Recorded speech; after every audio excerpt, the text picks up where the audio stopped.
We heard from officials about an hour ago. They say, as I mentioned, about 500 homes, Eric, damaged right now. Eric Lupher joins us yet again. You were at the press conference. Eric, you were also out at neighborhoods all morning, and you said you've never seen anything like this. No, and you know, we've been saying that since last night, that the images that were coming in, everything that was going on, everything that was unfolding, we may never see again in the state of Colorado. And early this morning, we were able to get into parts of the Rock Creek neighborhood. And I've got some video. This was just before we were actually escorted by sheriff's deputies out of the neighborhood for safety precautions.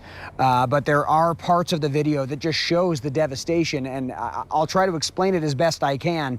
There were streets that were absolutely devoured by the flames, but there was also, you know, one side of one street gone, but across the way, the homes were untouched. It just, you didn't know. There were spot fires everywhere. This fire had a mind of its own. Now, don't get me wrong, there were some areas that were just absolutely decimated.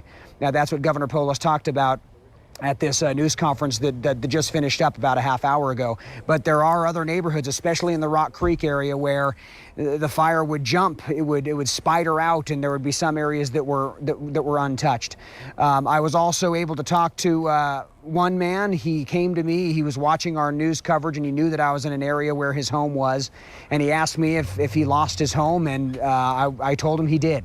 His whole block was devoured. Listen. You know, I was skiing yesterday, came down, and I got a text from my wife that they're evacuating the neighborhood. Couldn't think of why we'd be evacuating the neighborhood. I think I'm pretty flexible, and hey, for me, God is good. Life is good. We didn't lose people, and to me, that's the most important thing. Now, can you believe the attitude that he has, trying to stay as upbeat as he possibly can when he just lost everything? Snow is falling here at the Boulder County Sheriff's Office, where this news conference just finished up. There was something that really struck me from this news conference, Gary, and that was, at one point, fire officials were saying the fire was going as fast as the wind. And because of that, we saw the devastation that we may never see again in Colorado's history. Yeah, Eric, I was there. I saw it firsthand. It was truly incredible, terrifying to look at, terrifying to see, because you didn't know where the fire was going to go next. Really just devastating the entire time. But I did want to mention that gentleman that you spoke to. Look, if you are going to be positive at any point in your life, this is definitely the time, because we need positivity right now. Eric, thank you so much. Absolutely.